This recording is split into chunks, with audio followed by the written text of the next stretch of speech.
When you think of the White House, you think of this powerful symbol of American democracy. But what happens when a president decides to start a massive construction project right there on the grounds without, allegedly, getting the green light? Well, that exact question is now at the very center of a major legal battle. And believe it or not, this isn't just some hypothetical question. A plan to build a brand new, massive White House ballroom has kicked off a huge legal fight, one that pits presidential power directly against federal preservation law. That's right, a presidential construction project, right there at the White House, has been challenged in federal court. A group of preservationists is suing to stop the work, which has already started, by the way, turning what could have been an architectural debate into a full-blown legal showdown. So how did we even get here? How did this whole ballroom battle get started? Let's break down the two opposing sides. On one side, you've got the administration really pushing for this modernization. And on the other, a pretty powerful group dedicated to protecting America's most historic places. Okay, so here's the core of the conflict, right? The White House is basically saying it has the authority to renovate and modernize the building just like other presidents have done. But the preservationists are firing back, arguing that nobody, not even the president, is above the laws that are designed to protect our national landmarks. All right, let's really dig into the legal challenge itself. Who exactly is taking the White House to court, and what's their actual argument? What's the foundation of their case? The group that's filed the lawsuit is the National Trust for Historic Preservation. They're a privately funded organization, and they're not messing around. Their lawsuit is demanding an immediate stop to all construction because they claim the president completely sidestepped the mandatory legal and public review processes. And this quote from their lawsuit really gets to the heart of what they're arguing.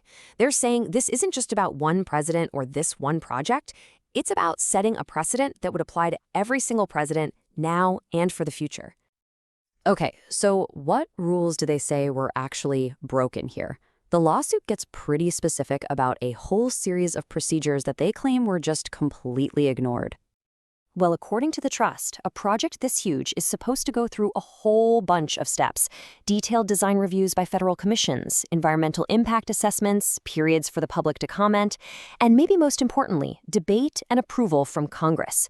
They argue that none of this happened.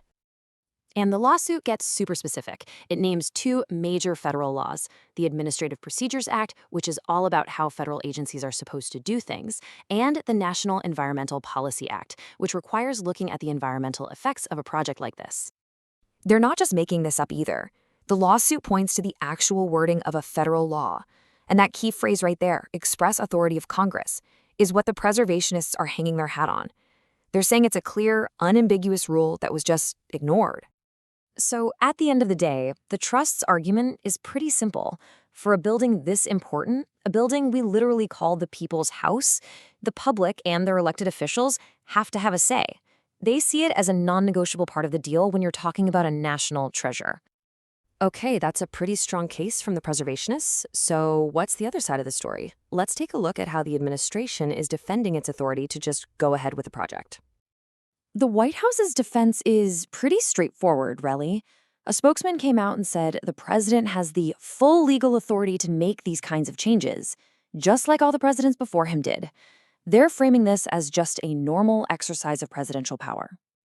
So their whole argument really hinges on this idea of historical precedent. They're pointing to a long history of presidents changing up the building and basically saying, hey, this is just the latest chapter in that story. But does that argument actually hold water when you look closer? This is where that whole historical precedent thing gets, well, complicated. The last time the White House had a renovation this massive was under President Truman back in the 40s. And look at the difference. Truman went out and got explicit approval from Congress. He consulted with commissions. He even appointed a special committee to oversee it. The lawsuit argues that for the current project, these critical steps were just skipped. So you've got these two really powerful arguments clashing in federal court. And meanwhile, construction is already happening.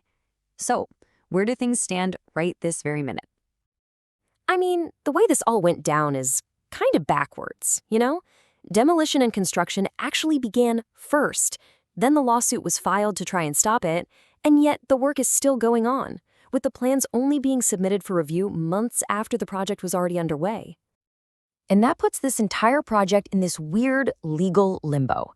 Construction is actively moving forward under a huge legal cloud, all while a judge has to decide if it should have even been allowed to start in the first place. And that really brings us right back to the central question that this whole case is trying to answer. When it comes to the nation's most famous home, who decides?